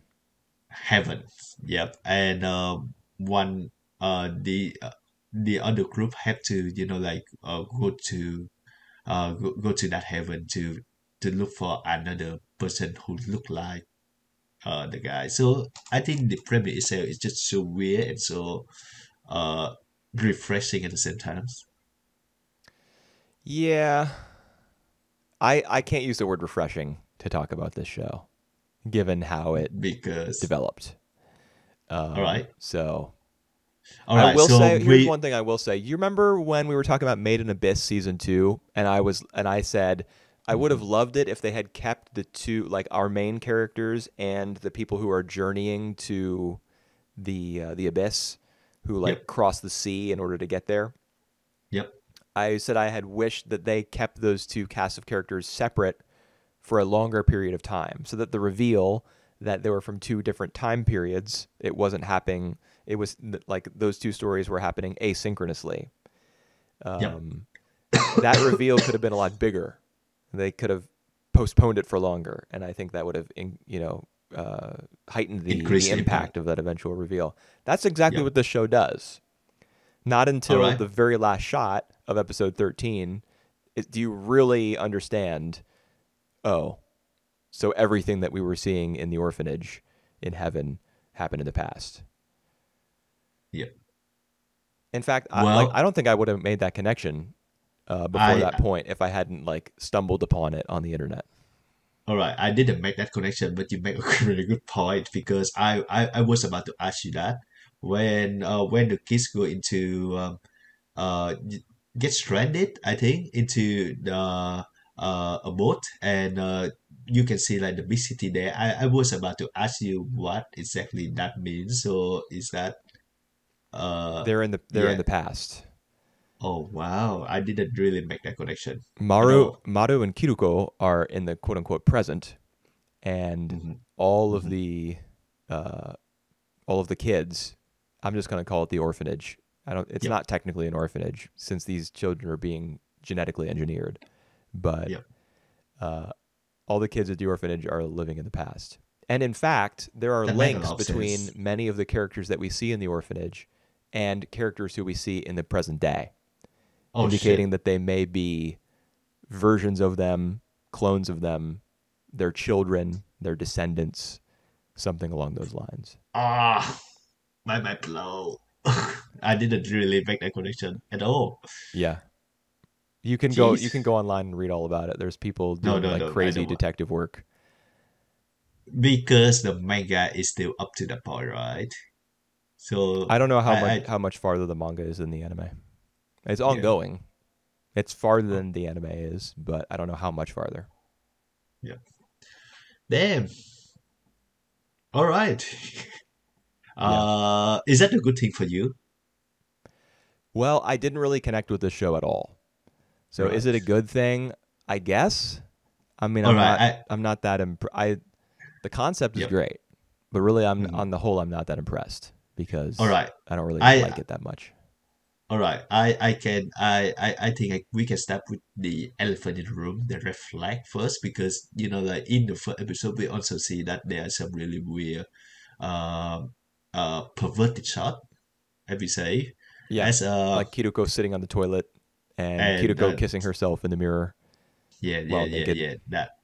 And throughout the entire core, or all right, in the entire first season, it happening a lot. It's getting a lot weirder as well in terms of like sexually.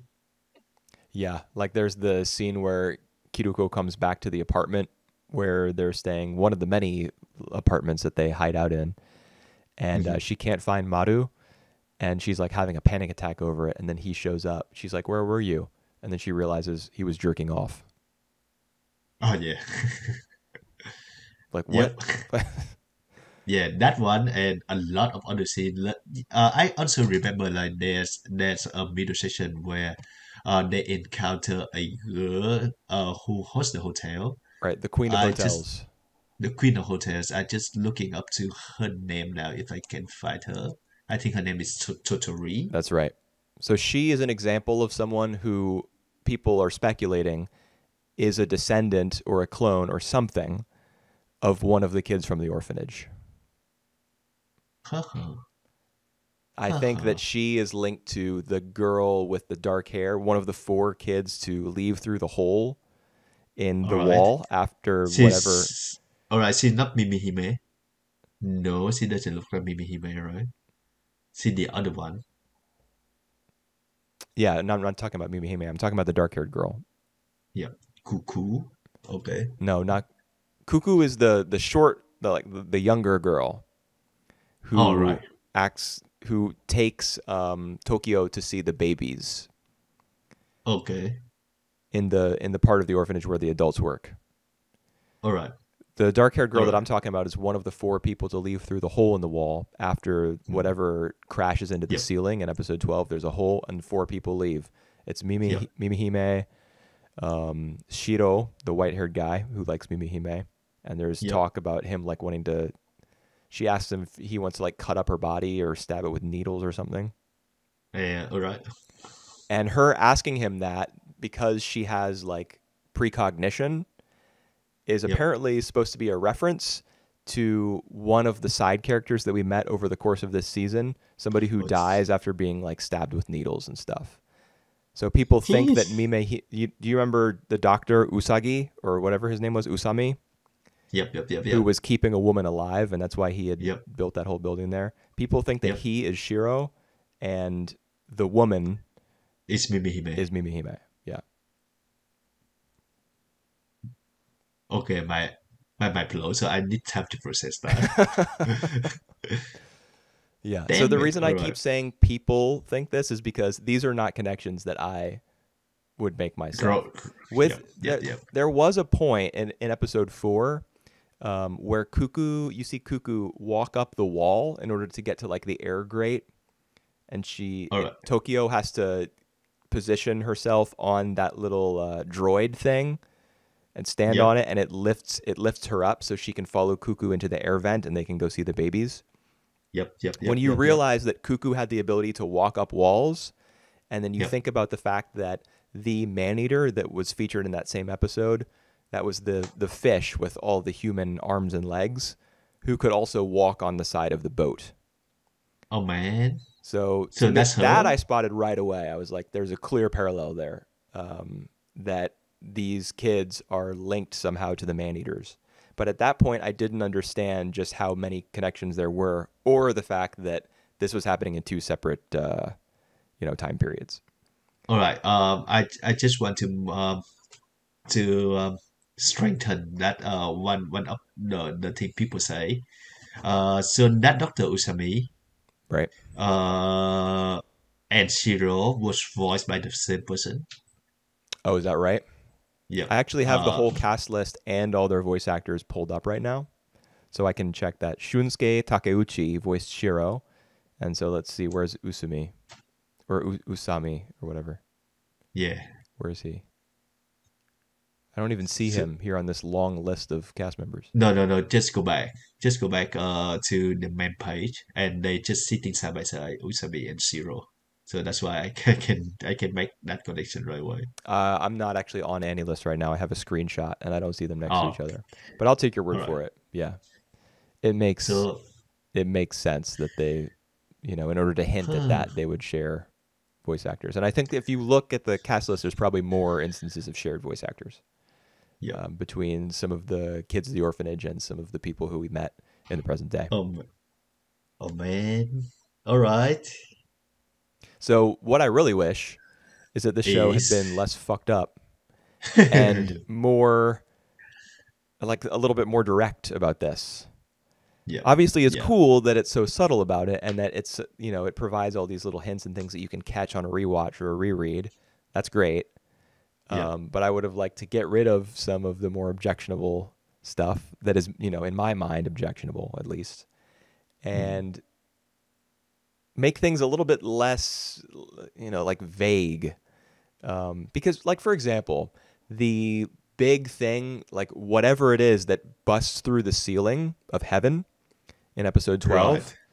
Yep. at the end of that, it's like It's the danger is over. It's past. well. All right. What my assumption to that scene is that uh remember like before that happened they say it's gonna be a test, and I would say that it's deliberate from whatever the system to make that happen so that the kids can go outside, and that is the test. Yeah, I would say that's probably accurate. Although there are so many, like, characters have so many weird visions and dreams yeah, yeah, yeah. Even in episode 13, the very last one, it starts with Tokyo trying to find her pants. And because, of course, Yeah, you got to throw that yeah, in. This is being yeah. Tengoku Daimakyou. You got to have a female character being like, "Where are my pants?" Hold on. Even that before, like in episode 6 or 7, like before that, we don't even know that Tokyo is a girl, right? Yeah, it's not clear at that point. Yeah, I and I had a thought, that Tokyo could be a girl from very early on because of the little eyelashes, you know. yeah, well, and because they make the assumption that Maru is looking for her, like the person who look exactly like him, in that heaven. So we kind of back on the assumption that Tokyo is a boy, and it turned out that she a girl. I think like it's supposed to be a cliffhanger, and it's got me for Right. sure. And the person that Maru is looking for is actually Maru's twin because it would seem that Maru is Tokyo's son. All right, but that's Do you the think thing that that I think I. that makes All sense, right, right? Like the fact I that Tokyo actually had twins and the way that the show revealed it was kind of like, "Oh, it was actually twins."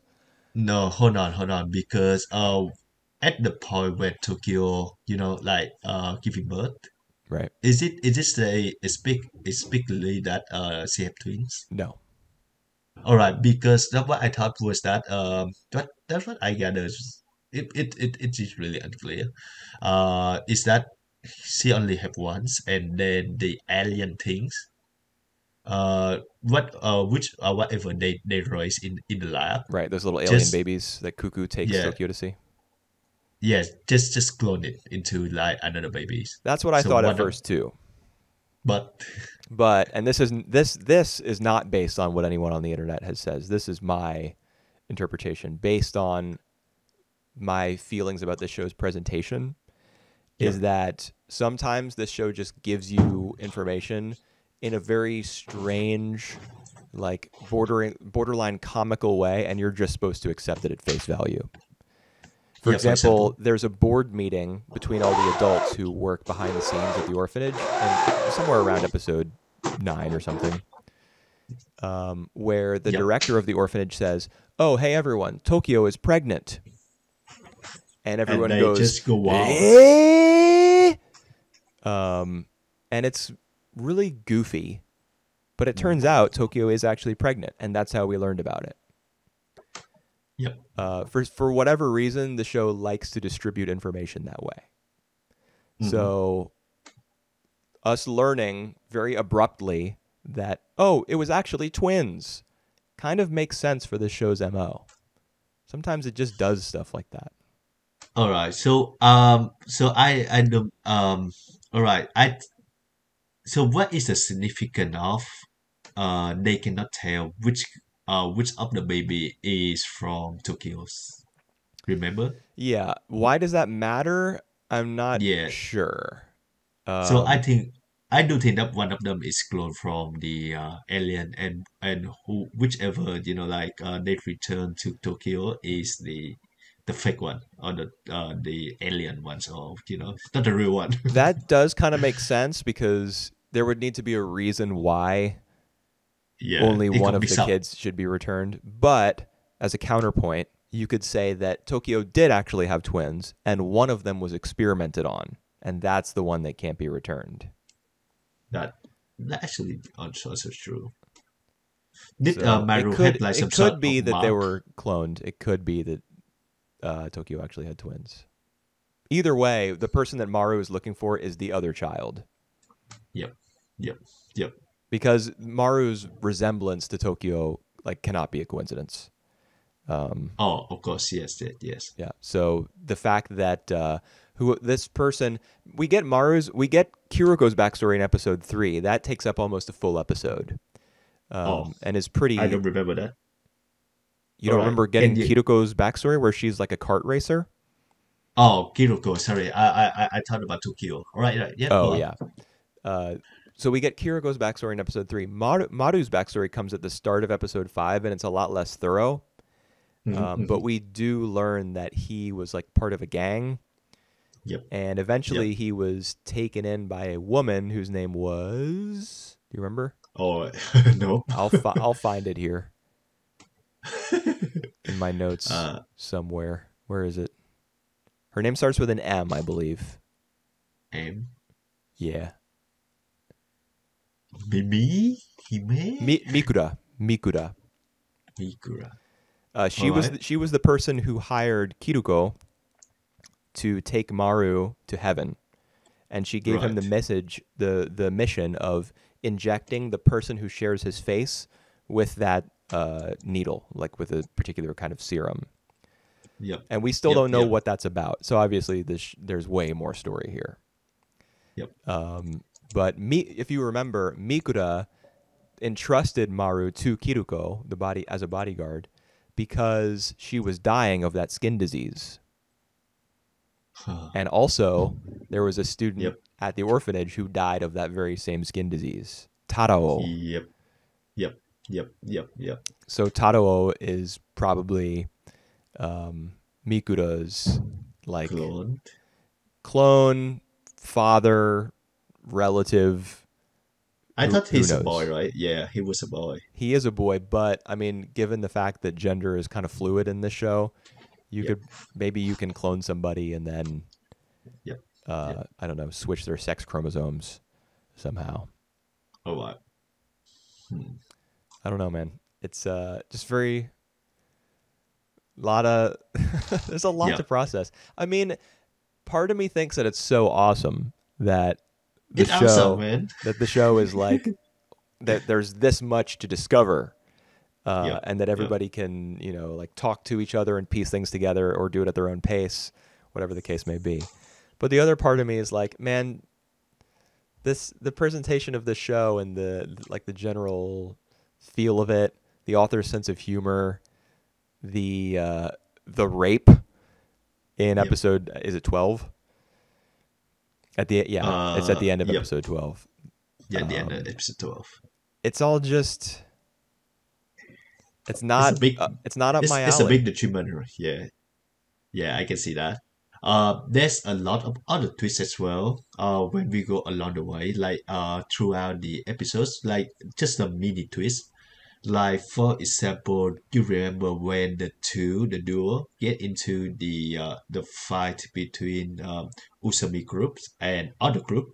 Yeah. Remember, like the Yeah, it's uh the Immortal Order versus yep, the people who hate machines and stuff. right, the people who have machine led by that woman who like just knocked down her head and died. Remember I'm not that? sure that she actually died. Yeah, I think she might just transform, but that we never get into that uh anymore, so we can never like know for sure. The thing is, like at the end of the episode, there's a mini twist that there's still a monster lurking behind Right. in in In the that little parking. basement. Yeah. Yeah.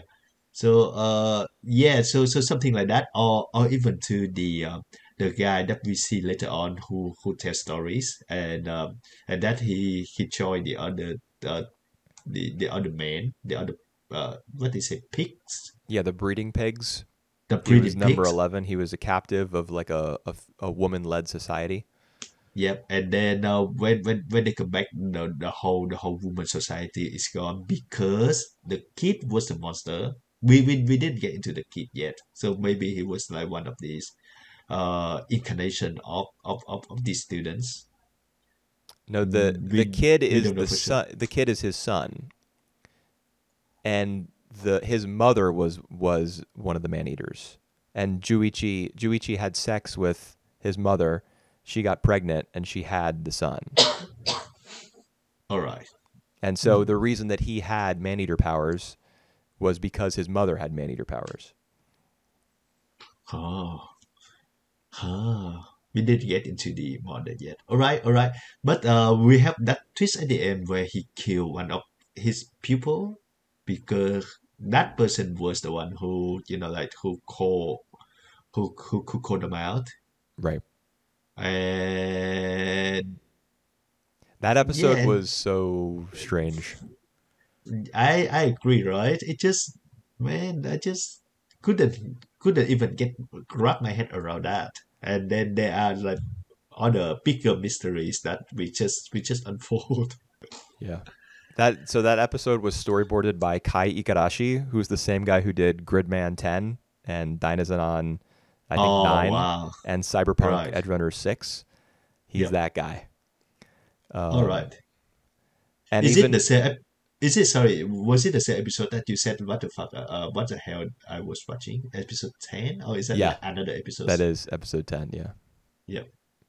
In the episode where everyone just got loose, right? And we have like a little thing like storyboarding when uh at the beginning of the episodes. Do you remember A that? thing You like recall that? storyboarding. Yeah. I don't really know what you mean So by that. Like there's some yeah. still So images as characters are kind of recounting what has happened recently. yep. Yep. Yep. Yep. Yep. Yeah, Yep. Yep. that I Yep. do remember. Yeah, I think that was probably because they They like ran the out way of that it. that episode was directed. They wanted to put a lot of effort into other portions of it, and so they Yep. just relegated those early bits of like information to still images Yep. because they really wanted to focus on uh, some of the other stuff, like the fight with the man-eater with the ice powers Yep. Yep. and the Yep. different art styles that were employed there. Uh huh. Uh huh. Yep. Yeah. I mean, Man. they basically gave that episode to Ikarashi and they were like, do your thing, man. Uh, so that's why it looks so much different than everything else. There's even a Yep. lot of trigger looking, Gainax inspired, like kind of I cartoony agree. animation I agree. when Maru and Kiruko and Juichi even are like, kind of bantering amongst themselves. And of course, Juichi has to like flap Kiruko's boobs around and make a comment about how, oh yeah, when you go into this society of women, you got to make sure you cover up your chest because they may hurt you. The implication being that they won't be able to control their jealousy Yep. because she has such a nice pair of breasts. Yep. Ha. Of course. Hey. Yep. Yeah, this Well, show is well. weird, dude. I know, right? Yeah. I think that percent is something akin to Make in the Beast Yeah, I got some fetish. major. Yeah, when I made the Made in Abyss comparison earlier, it's not just the fact that you had two stories taking place in two different time periods that Mhm. reminds me of Made in Abyss. There are plenty of other things, such as the author maybe needing to go to jail, and For their creation. no, for who they likely are as an individual, as evidenced by their creation. All right, man. But yeah. And just Yeah. how weird and messed up and imaginative and like fantastical and stuff the both works Yep. are Made in Abyss and Yep. this show as well. There are a lot of parallels besides both the artists kind of being like degenerates. Mhm. Mhm. Mhm. And there's a lot of other things going on that haven't been explained yet though. Remember, like there was a kid who looked like an alien. I don't Asuda, remember Ashida, and she hanged herself, kind and of, yeah. I mean, yes, actually, um, but I don't know. I feel like there's more to that story somehow. yeah, yeah, yeah. So I think Kuna, right? It was the one who really close to her, and it's only Mimihime who can see, like shade of her later on. So I don't know what exactly superpower that Mimihime has. She's She she's sees it, precognitive. She sees things that will happen in the future, but she doesn't know when. right, right, The show and actually lays that out pretty clearly during when that she has a conversation with Kona about it when the blood starts to pool around her feet and then she looks over and Kona is a man eater. haha. All right, Do you remember that scene? I don't actually. I It's one don't. of the most recent. It's one of the latest episodes. Kona is. It starts with Kona in bed because Kona is an empath. That's Kona's power. So Yep, Tokyo, having delivered children, is temporarily bedridden. yep. And so Kona is as well because Kona feels what Tokyo feels. And so then Yep. Mimihime comes into the room and says, like, "Are you okay?" And Kona explains, "Oh, I'm just like synced up with Tokyo." So then Yep. Mimihime Yep. sits Yep. in the chair next to Kona, and eventually Mimihime starts to talk about her own power and how she can see things that will happen in the future. Sometimes they'll happen like she thinks they're going to happen in 10 Yep. I seconds, but remember they're that. actually going to happen in years. When Yep. that happens, a pool of blood starts to like seep onto the floor. All And right. I then she remember looks that. over And and she sees that Tokyo has become, or Kona has become a man eater. And she learns, she trains herself to dismiss that vision. And then she later does the same thing with Oma, who is one of the fifth year students whose eyes cause yep. people to see like their worst nightmares. She does the Right. same All thing where right. she dismisses that fear of being, like cut up and stabbed with needles and stuff. I see. I didn't make that connection, so I see now. So it's implied that it actually the kids who become the man eater in the future, or But like that's guaranteed. Yeah. sprout through like other generation of monstrosity Yeah. that destroy the world. Yeah. In fact, now that I'm thinking about it, those four kids who were on the boat at the end, Yep. Shiro, man, who are the others? Uh, the black hair girl, Mimihime, Anzu, and Taka, and Mimihime. yep, Yeah. So those four, they're on the boat. My guess is that they're all going to reproduce. They're all going to right, have children. and they And become the monster themselves. yeah, their children could become the monster. They could become the monster after they die. Um, Yeah, I think that's the thing that because they get sick and then they become a monster. That they threat. yeah, yeah. I think we're led to believe that. All right. Hmm. Interesting. Yeah, there's just a lot of, but man, it's intriguing, but I really like the show's humor is just so weird. I'm just putting all the sexual stuff to the side, even Yep. saying, Uh-huh. don't care about that, all that's fine, whatever. The show's humor Yep. is just still so strange, like the way that it treats the director, for example. Because she wants to be immortal. Because there's a lot of talk towards the end of this season where she's Mm. talking to Sawatari, Oh, the she can walk. yeah. Well, there's that that's kind of amusing. But a lot of the scenes where she shares with Sawatari, where she's talking about the fact that she wants her brain to be transplanted into this person, just as a Yep. holding thing until it can be transplanted into one of Tokyo's two children, Yep. because that's her ultimate Yep. goal. Um, like the scene where she comes into Tokyo's room in episode Hmm. 12, I guess it is, maybe. And she's like, With the "Give me the child!" And she's got like blood all over her, and everyone's like, "You can yep. walk." Uh, and she's like, "Just hand over the child, Tokyo." It's just Yep. where is the tension in that scene? She sucks it all out of the room because Yep. she is just so like weird, pathetic, and goofy. Uh, I would I would rather like be invested, um, like have seen her built up into a competent villain rather than just be like a nutcase. Yeah, but Tokyo did transform into something, right? Yeah, I don't know how like his blood vessels or veins, like or Yep. her blood vessels or her veins kind of like bulged out and even like went on to her child and also the director of the orphanage. And Yep. then do we see what happens after that? It cuts away, right? It cuts away. It cuts away. Yeah.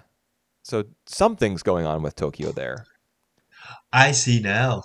Actually, remember the monster in the basement? Which one? The monster in the basement where Like the parking garage uh place? the car parking place, yes. And there is like a whole bunch of other smaller monster over there. Oh my No, no, god. no. That They make you that see your worst fear. yeah, that's right. That's They're right. So that they're Uma. Oma. Yep. I just see that now. I just make that connection now. Yeah. Actually, it's just Kiruko who see her worst fear, so it doesn't affect Maru. But Right. Yeah. So That if would be they a were lot. to attack Maru, he would probably see something different. They're like Dementors from Harry Potter. You see your worst fear when you encounter them. Yeah, yeah, yeah. True, true, true. Spiders for on. I remember that. All right.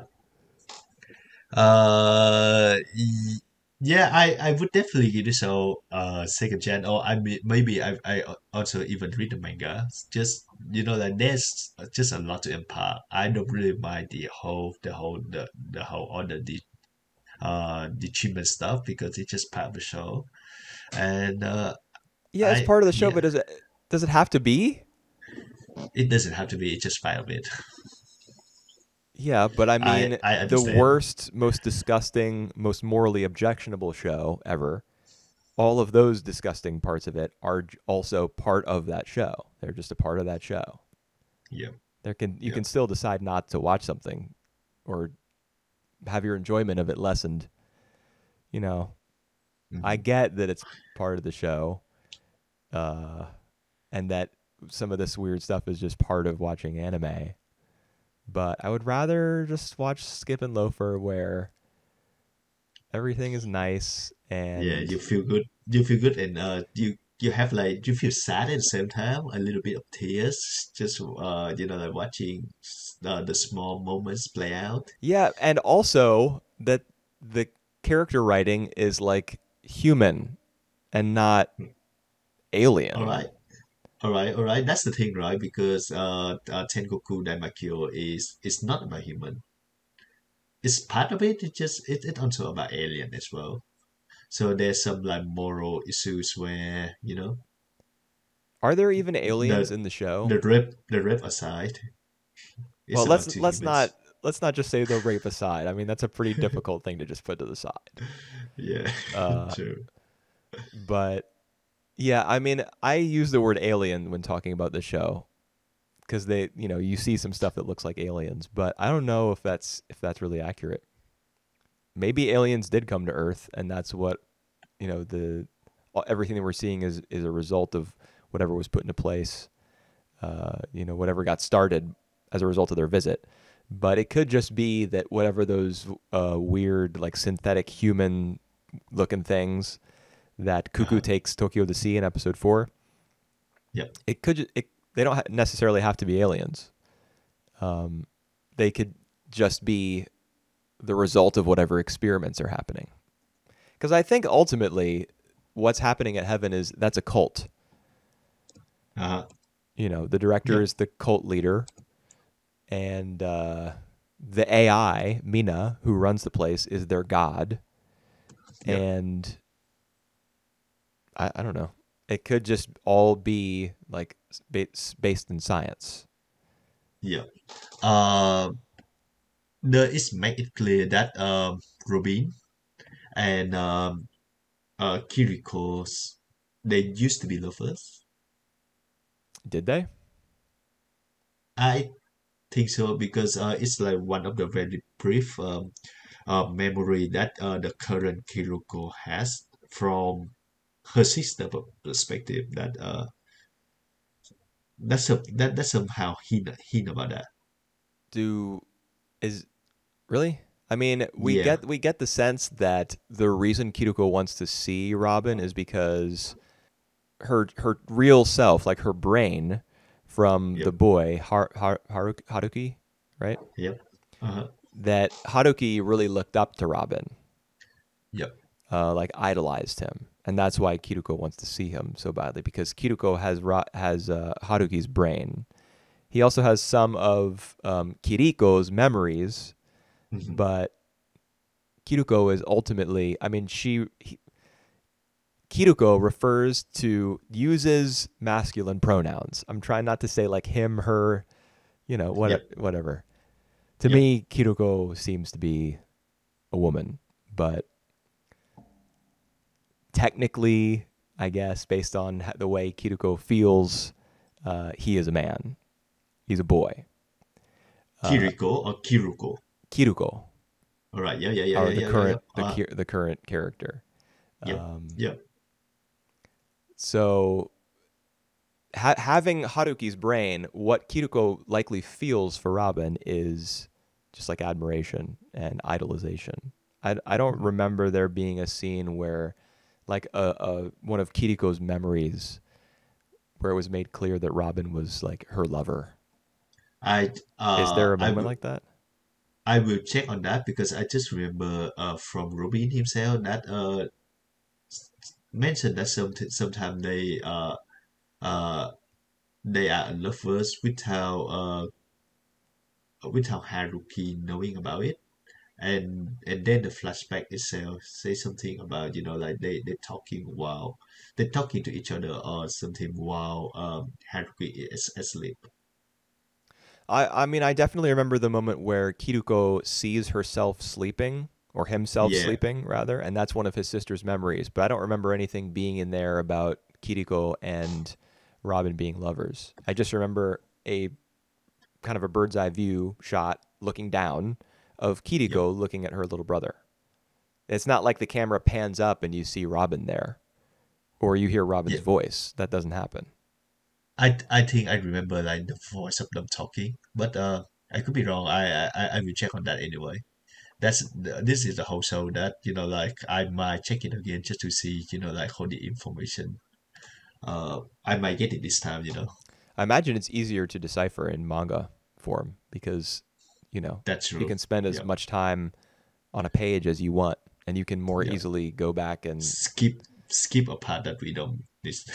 well, yeah, I guess. I mean, that's not really, you can do that in anime too. You just hit the forward arrow. Yeah. But Mhm. yeah. Oh well,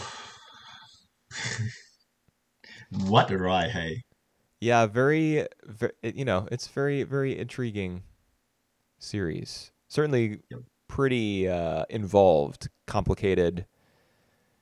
yep, Um, You know, as I was watching it, I was thinking to myself, like once I started to make these connections about the fact that we've got two separate time periods, we've got characters who may be clones or descendants or twins or whatever.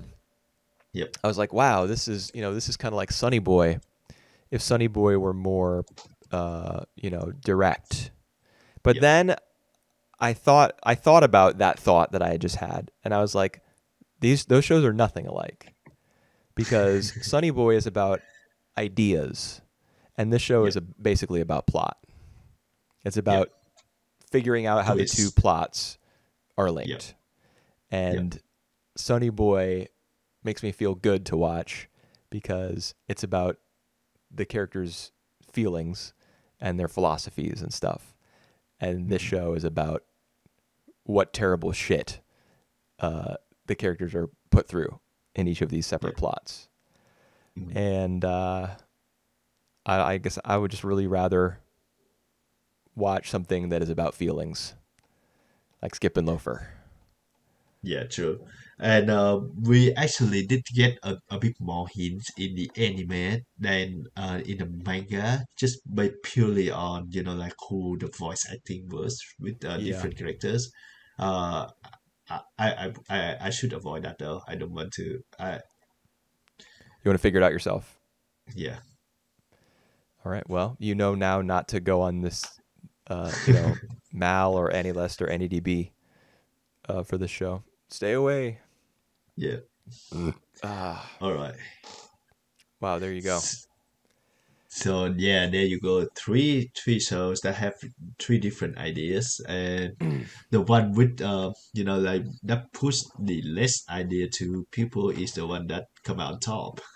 For me, the one Uh, that's the just the lightest, fluffiest, and least quote unquote dark yeah. is actually the one that goes to the places that are the most authentically sad, I think. Yeah. All right. For me though, Tengoku Daimakyou and Skip and Loafer are on the same levels of enjoyment for me. Enjoyment would be the wrong word of authentic for me. Okay. Well, I expect them to appear on my end of the year list, okay. maybe. Let's I mean, see. depending on how bad this year is, Tengoku Daimakyou could show up on mine too. Yep. Yep. Yep. Last year, like fall rescued everything. The fall Uh-huh. season was just like, hold my beer. Yeah. I got Oh wow. this. It's like one of the strongest season in a while. Yeah. And this, I mean, based on how this year is shaping up so far, we may also need fall to come through.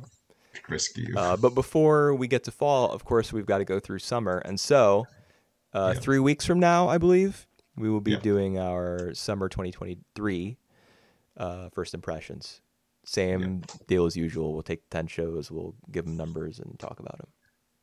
Gonna be Okay. glad that this is over. Get some new stuff.